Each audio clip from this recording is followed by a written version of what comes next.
What's going on, everyone? Victor Wembanyama is far and away the most hyped prospect we have ever seen. LeBron James was a ridiculous specimen, and Victor Wembanyama is, as LeBron put it, an alien. And his hype is rightfully so, right? He's like 7'5" with like KD intangibles. He is already more refined than most of these type of just hybrid type players that we have seen. And many professionals that do this and analyze and have been right about many prospects have all said, like, Victor is a can't miss, could be the best player in the league in 3 to 5 years, best defensive player, best offensive player, best two-way guy, period, bar none. And at 19 years old, the San Antonio Spurs won and struck gold. They're going to have him for at least the next 7 to 10 years, if not longer. I'm sure that they have the idea of Victor Wembanyama retiring a San Antonio Spur and potentially winning many championships. And if Victor Wembanyama comes anywhere close to what his projection is as far as a player goes, then you could be looking at arguably the greatest player of all time. I mean, that is the hype. That is where we are at. Now, I think that that is a lot to put on a 19-year-old kid. I think that that is almost a little too much. Can he be a top 75 player all time? That is ridiculous. That is everything that you could want. Could he be a top 30 player all time? 25 player all time? You know, something like that. But the expectations are ridiculous for this kid. And he very well could live up to all of it, right? Who knows? Maybe 5 years from now, we're looking back and we're going, oh my, this dude is far and away the best. Jordan? Who's Jordan? LeBron? Who's LeBron? Victor is the guy. That could be a possibility. I mean, look at LeBron James. LeBron James was crowned king, the second coming, the greatest player in NBA history, and he lived up to it in many ways, right? I mean, he is far and away has the best case for greatest player of all time in comparison to Michael Jordan. However you feel about that debate, LeBron is definitely worthy of that conversation and lived up to all the hype, not only on the basketball court, but also off the basketball court. And so if Victor Wembanyama can do and replicate anything close to that, then, I mean, come on. The kids, the future is going to be very bright for not only him, but us as NBA fans. But the thing is when you're talking about these guys, how do you compare them, right? Like, you had LeBron James. LeBron James was like a bigger, faster, stronger Magic Johnson. It was like if Magic Johnson was on roids, right? Like, this is LeBron James. And usually you have like some similarities, some comparisons, right? Even Kevin Durant, his pro comparison at times was like Tracy McGrady, 6'8" type guy. And the issue with Victor Wembanyama, he's such a hybrid that there isn't really anybody compare him to. He's basically Kevin Durant and Yao Ming meshed together is kind of what it seems like. And we had a recent sort of breakdown thanks to Jonathan Wasserman. He kind of went a run through on the prospects and kind of gave them their pro comparison. And Victor Wembanyama was compared to Anthony Davis. Now, he said, even in his breakdown, that look, there's no real comparison for Victor Wembanyama because we've never seen a guy like Victor before. But the idea of Anthony Davis, that defensive prowess, like his intangibles for a guy that, you know, is taller, could play center, play the power forward position, be able to step out and defend multiple positions, even guys that are smaller. The kind of intangibles that Anthony Davis had. And Anthony Davis was a hype prospect, can't miss type guy. And he's won an NBA championship, was on the Los Angeles Lakers. But one of the big things that I think is interesting about this pro comparison by Wasserman is obviously this means Victor Wembanyama will be a Laker sooner rather than later. This means that the Lakers just have to wait patiently and then they will, again, have the best player in the league. I mean, look, LeBron James came at some point. We got Anthony Davis. You're comparing Anthony Davis to him.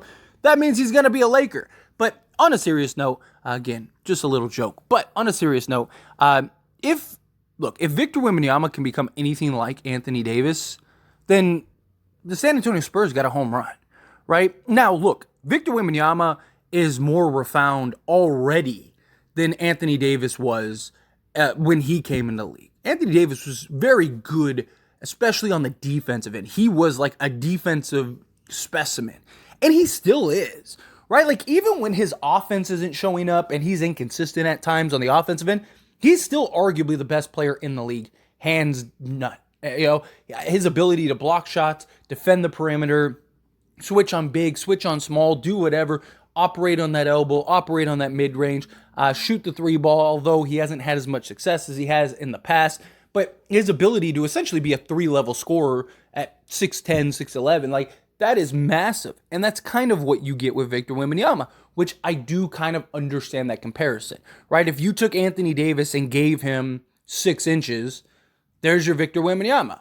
And you could I do understand and get that comparison. And again, if Victor Wembanyama can be the defensive juggernaut that Anthony Davis is capable of, I mean, Anthony Davis can single-handedly win you a game just on the defensive end. He doesn't even have to score a point. And we have seen him completely take teams out of games and make it to where teams literally cannot score the basketball.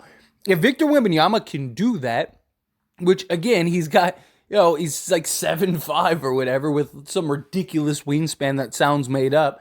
If he's able and capable to impact the defensive end to that degree and be a more refined offensive version of Anthony Davis, then you very likely might have the best player in the league. Anthony Davis, at times, is far and away the best player in the league.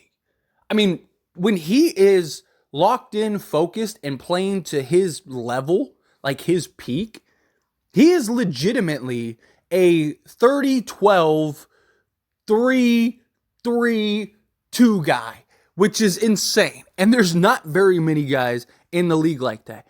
He had like a 2-week stretch before he got hurt, in which he was hands down the best player in the league. He led the league in 30 and 15 games, led the league in 35 and 15 games. He was giving you like 3 blocks a game, just was an absolute powerhouse. When he is playing to the level that he can play, Anthony Davis is the best player in the world because he can do things that Giannis and Jokic and Joel Embiid and guys like that just can't do. The problem with Anthony Davis is his lack of consistency. He's very inconsistent at times. But you're talking about even with his inconsistencies, he's a 27-13, 3 assists, 1.5 steals, 2 blocks type guy. This is a guy that can shoot and step out, knock down the elbow, knock down the mid-range, knock down the 3 ball, right? Like, if Victor Wembanyama can become anything close to that, then he will be a great player, right? If he can be a more, again, offensive, refined type Anthony Davis and still maintain the defense that Anthony Davis provides, then Victor Wembanyama very well might be the greatest player of all time. I mean, imagine if you had Anthony Davis and you gave him like KD's capabilities, right? To be able to shoot and knock down at an efficient rate from the mid-range, pull up, shoot off the dribble, take a step back 3, take a step back mid-range, have the height and length to shoot over pretty much anybody, right? Imagine if Anthony Davis was given Kevin Durant's offensive mindset or repertoire, right? And depending on what Victor's, mental is, if he is that killer, I'm not saying he has to be like to Kobe or Jordan's obsessiveness, right? But if he's that guy that's like, no, I'm coming in the league, I'm taking over. This is my league now. Like you guys have never seen anything like me. None of you. Like, good luck. No, I'm the NBA. Like, if we get that guy and you give him Anthony Davis's defensive intangibles and then Kevin Durant's offensive repertoire, I mean, he would be without a doubt the greatest player to ever play the game. Because there's never been somebody with that size, that height, and those capabilities to completely shut down an entire offense on the defensive side and then go drop 30 plus on the offensive side. That's ridiculous. I mean, Jordan was all defensive player of the year guy, but he wasn't able to stop entire offenses. Right? Like, Anthony Davis, again, at times, Anthony Davis has completely shut down offenses to where teams literally could not score. The Memphis Grizzlies had games and like stretches, like 10-minute stretches, where they couldn't put the ball in the hoop because Anthony Davis was everywhere. Blocking shots, recovering, blocking another shot, getting the rebound. Like, if Victor Wembanyama could be anything close to that, have the ability to essentially guard all 5 positions, completely shut down offenses, and still go give you buckets on the other side, then Victor Wembanyama would be ridiculous. The Anthony Davis comparison is a very interesting comparison, right? Because Anthony Davis, again, is an unbelievable. Anthony Davis has the talent to be the greatest player of all time. He does. He just is, again, lack of consistency is a real issue. And on top of his lack of consistency, just his mentality at times, right? He has the capabilities of absolutely just dominating the game of basketball, but he just doesn't, right? Like, there's times where it's almost like he doesn't even really want to be out there on the offensive end. You know, he's not controlling. He doesn't just take over like you need him to. Where if Victor Wembanyama can be that, then he very well could be. Again, Anthony Davis, you talk about a 6'10" guy that could do everything. Anthony Davis might realistically be one of the most skilled big men we've ever seen. As far as his ability, again, to shut down entire offenses, go give you 26 plus a game, shoot the 3 ball, shoot the mid-range, shoot the elbow, take you off the dribble, get the rebound, go coast to coast, dish out dimes, play like a point guard. Like, again, Anthony Davis has the tools to be the greatest player ever. He just doesn't have that it. You know what I mean? Like that it that those guys have had. That the LeBron, the Jordans, the Kobes, like those kind of guys just have that it. If Victor Wembanyama has that it, we very well could be looking at the greatest player of all time. But anyway, we'll see. Again, a lot of expectations, a lot of hype, a lot of pressure to put on a kid. But we'll see. Anyway, as always, I pass the question on you. Let me know your thoughts and opinions down in the comments below. What do you think of the Victor Wembanyama, Anthony Davis comparison? How do you feel about it? Love to hear it. Let me know down in the comments.